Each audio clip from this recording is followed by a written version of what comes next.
Ok, donc merci beaucoup de votre invitation et merci les amis. Donc c'est dommage effectivement de ne pas pouvoir être au Maroc avec vous en direct. C'est quand même beaucoup plus sympa que de parler à 8h30 pour heure locale, assis derrière mon bureau à l'hôpital Henri Mondor. Donc je vais effectivement vous parler rapidement de la technique de ponction éco-guidée à laquelle on s'est converti il y a maintenant quelques temps.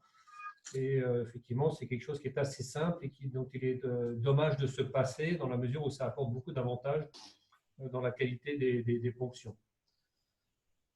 Donc la problématique, évidemment, c'est l'ensemble des procédures cardiovasculaires qui sont dans le monde extrêmement nombreuses, hein. Je parle au-delà des chorégraphies, des angioplasties qui sont encore faites majoritairement dans le monde et on a tendance à l'oublier par voie fémorale. Ça représente plus de 7 millions de procédures. Il y a une conversion effectivement pour ces gestes-là qui ne nécessitent pas des gros introducteurs vers la voie radiale. Mais néanmoins, la voie fémorale reste encore très importante et elle s'est remise, j'allais dire, au goût du jour pour le développement des interventions structurelles type valve percutanée, que ce soit pour les abords artériels, pour la valve aortique ou pour le mitraclip, des très gros introducteurs veineux. Et donc avoir des systèmes à la fois pour sécuriser la ponction et pour fermer les accès vasculaires, et je crois que c'est Camille qui va présenter ça, c'est un enjeu extrêmement important pour diminuer les complications et simplifier les procédures à la fois en termes de temps et de résultats. Alors l'anatomie, bien sûr, vous la connaissez. Parfois, c'est toujours bon de se la rappeler. Il y a deux éléments essentiels qu'il faut toujours avoir en tête pour essayer de réussir sa ponction fémorale. C'est d'une part la limite supérieure, j'allais dire, de l'accès artériel qui est le ligament inguinal, hein, qui s'étend entre l'épine iliaque antéro-supérieure et l'épine pubienne. C'est très important parce que toute ponction qui va se faire en amont de ce ligament est une ponction qui expose potentiellement au risque de saignement rétropéritonéal, hein, qui n'a pas, comme vous le savez, du tout le même pronostic qu'un saignement qui se passerait uniquement au niveau de la cuisse. Ça peut être tout à fait torpide, on peut ne pas s'en apercevoir tout de suite et entraîner de façon non rare le décès du patient, en tout cas souvent des complications sévères. Évidemment, la compression dans cette zone qui est très haut située est compliquée et encore une fois, les saignements peuvent ne pas apparaître de façon extérieure et être très complexe. Et puis la limite inférieure, c'est bien sûr le trépied fémoral, c'est une bifurcation au moment où l'artère fémorale commune, qui est la cible de la ponction, se divise en finalement fémorale profonde et en fémorale superficielle. Et en fait, très souvent, je pense, quand on faisait des coronarographies, on piquait assez souvent dans la fémorale superficielle, qui n'est pas effectivement la cible. Il faut arriver à piquer dans la fémorale commune. En tout cas, on va le voir, indispensable pour les gros intros. Alors, il y a plusieurs façons de se compliquer la vie et d'entraîner, d'avoir des complications. C'est de piquer, comme je l'ai dit, trop bas, donc dans la fémorale superficielle. Là, on a un risque de thrombose de l'artère, de complications qui est beaucoup plus élevé. Si on pique trop haut, comme je l'ai dit, c'est le point D, eh bien, on risque d'avoir un saignement rétropéritonéal avec toutes les complications que cela peut entraîner. Et puis, il y a une autre zone qui est très sensible et qui n'est pas sur ce schéma, je suis désolé, c'est en fait vraiment cette bifurcation entre la fémorale superficielle et la fémorale profonde. Quand on va mettre un gros introducteur de 18 French ou de 20 French, voire plus, si on a fait sa ponction, oui, pardon, juste à ce niveau-là, on va déchiqueter ce trépied et si jamais on a une complication vasculaire, ce qui risque évidemment d'arriver euh, avec une grande fréquence, eh bien, la réparation de ce trépied va tout de suite être très compliquée si on ne veut pas perdre une des deux branches, la fémorale superficielle ou la fémorale profonde. Et puis si on pique la profonde, ben, la compression est souvent difficile et puis on s'expose à une ponction de la veine par la même occasion et un risque de fistule artério-veineuse. Alors, comment on fait pour éviter ça? Avant de parler directement de la ponction sous écho, qui est évidemment le sujet du jour, il faut bien préparer sa ponction. Je parle bien sûr là des procédures structurelles ou valvulaires et en particulier du TAVI, puisque c'est avec le TAVI que la ponction fémorale a été remise au goût du jour. Donc, il faut bien sûr faire un scanner et l'analyse de l'accès vasculaire et de la voie jusqu'à la valve est essentielle dans la préparation de la procédure de TAVI pour avoir une bonne sécurité du geste. Donc, on analyse les tortuosités, on peut analyser sur les scanners aussi le degré éventuellement d'obésité abdominale du patient, savoir si on va être vraiment dans une zone de pli ou si on va être dans une zone relativement préservée avec pas trop de profondeur pour accéder. Et puis de façon plus complète, on va aussi analyser sur des coupes transverses la répartition de la calcification et des plaques autour de l'artère.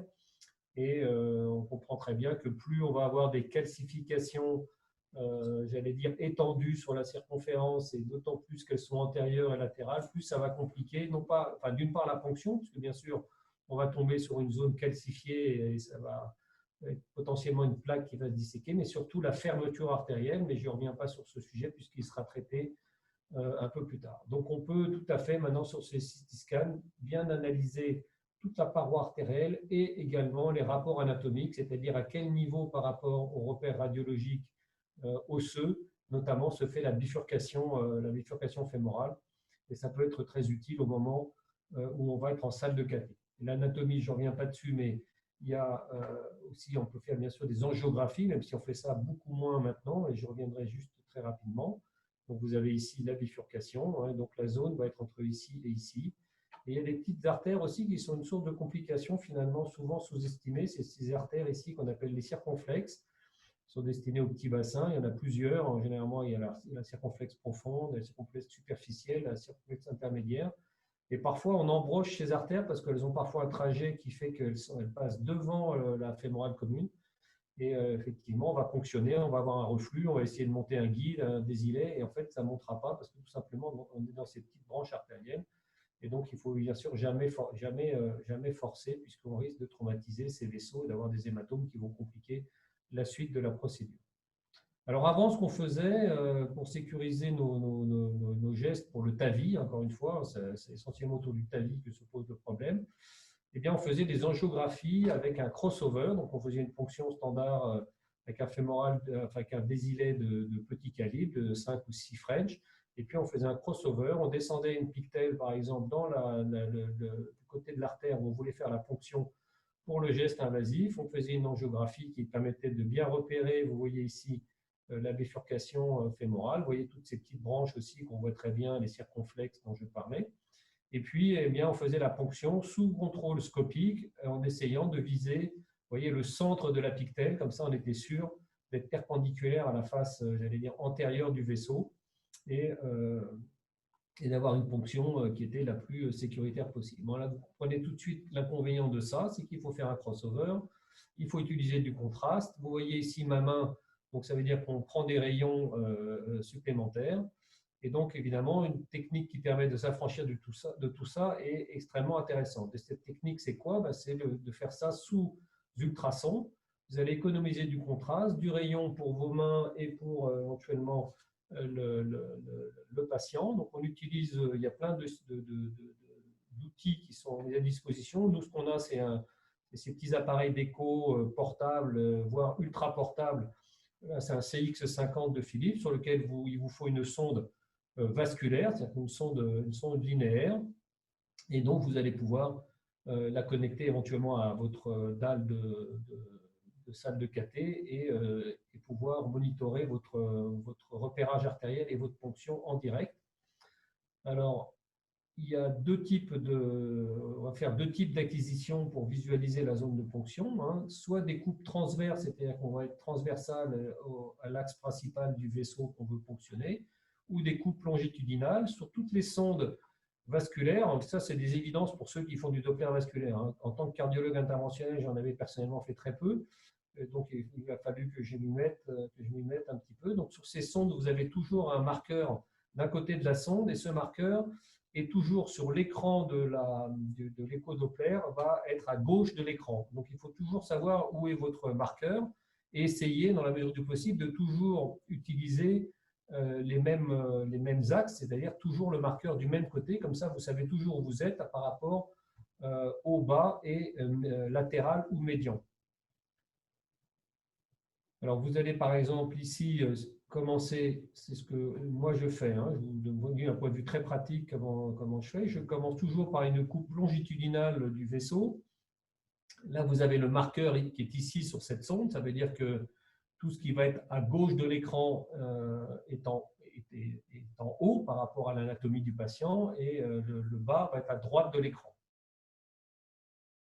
Vous avez la tête et les pieds. Vous avez ici, on visualise la tête fémorale et bien sûr, ici, vous avez l'artère qui nous intéresse, qui est la fémorale commune, avec la bifurcation entre fémorale superficielle et fémorale profonde. Donc, moi, je trouve que c'est plus facile d'identifier la bifurcation fémorale sur une coupe longitudinale. Et puis, sur cette coupe longitudinale, vous allez voir le segment horizontal de la fémorale commune avant que, si on remontait un peu plus haut, je n'ai pas d'image ici, elle plonge bien sûr vers le fond du bassin. Et c'est vraiment sur le segment qui est horizontal qu'il faut essayer de faire sa ponction, parce que ça vous évitera d'être trop tangentiel, notamment quand on utilise des sutures percutanées comme le ProGlide, où il vaut mieux être le plus perpendiculaire possible par rapport à la paroi du vaisseau pour pouvoir avoir des nœuds qui vont descendre de façon efficace sur l'artère. Une fois que vous avez fait ce repérage, vous faites une bascule de votre sonde. Alors moi, j'utilise toujours la même vue, c'est-à-dire que je mets toujours la partie avec le marqueur de ma sonde vers l'extérieur du patient, donc du côté latéral, ce qui me permet d'avoir systématiquement donc, le côté latéral du patient à gauche de l'écran et le côté médial du patient à droite de l'écran. Et donc, sur une coupe comme ça, bien sûr, l'artère va être à gauche, et, enfin, ici, pardon, et la veine va être à droite. Hein, donc, ça mime, ça permet d'avoir, je prends toujours cette coupe-là plutôt que l'inverse, puisque ça me permet d'avoir une vue finalement anatomique de mes vaisseaux.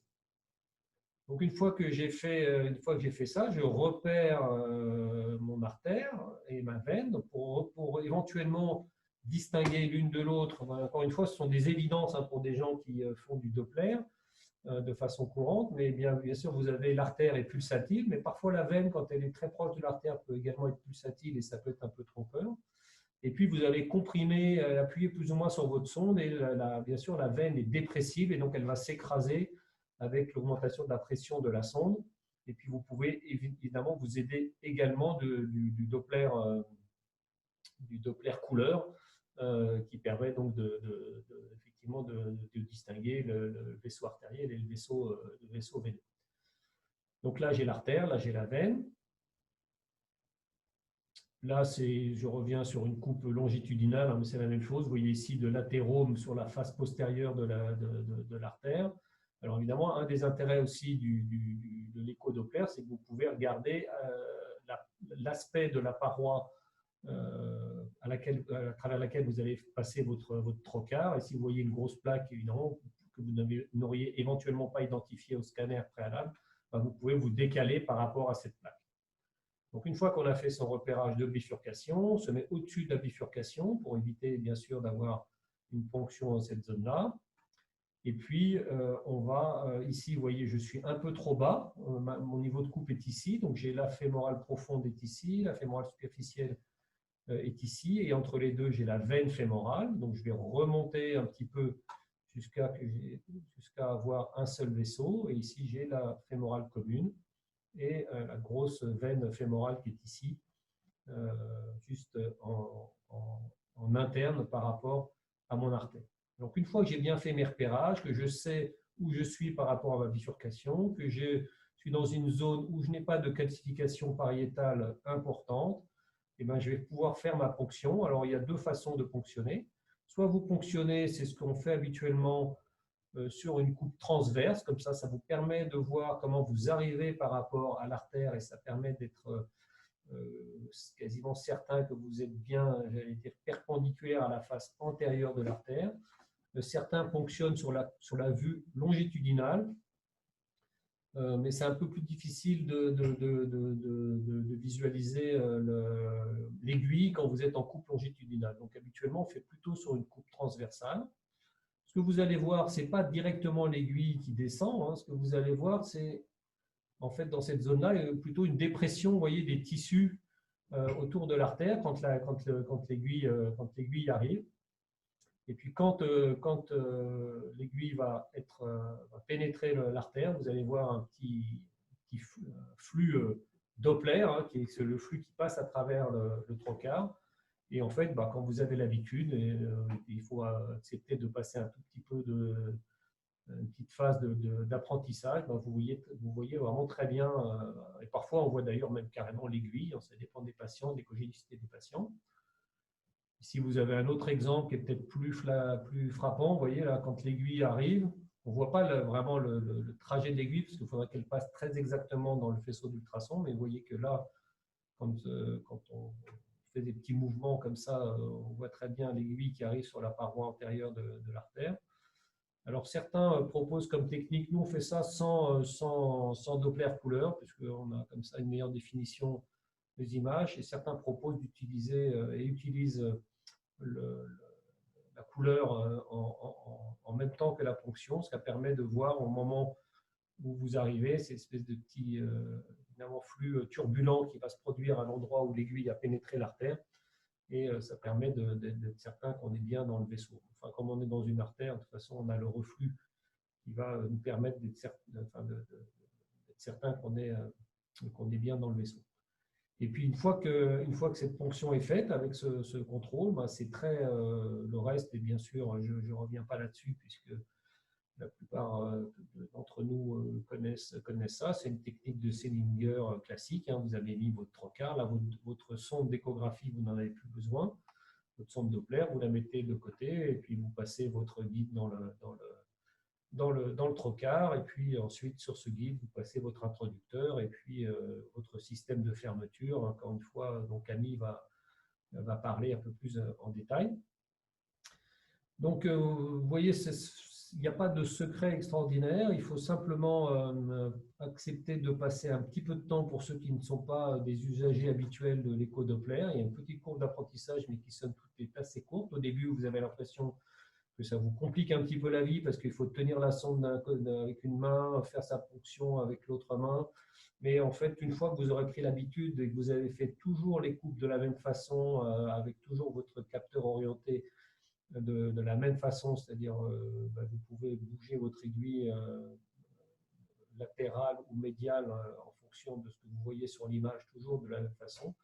Eh bien, vous allez voir que c'était vraiment une aide indiscutable pour sécuriser les ponctions. Alors, j'ai mis artérielle et puis j'ai rajouté tout à l'heure en repassant le topo veineuse, parce que finalement, parfois, c'est parfois plus difficile d'avoir la veine parce qu'elle a une anatomie qui est plus variable et qui peut parfois être rétro-artérielle. Et évidemment, quand on fait des ponctions avec des très gros introducteurs veineux, encore une fois comme le MitraClip ou maintenant beaucoup d'ECMO percutanés, et bien finalement de pouvoir avoir une sécurité dans les ponctions veineuses, c'est également très intéressant et ça évite d'avoir des ponctions transfixiantes avec l'artère et de risquer des fistules qui vont bêtement compromettre la suite de ce que vous avez envisagé de faire.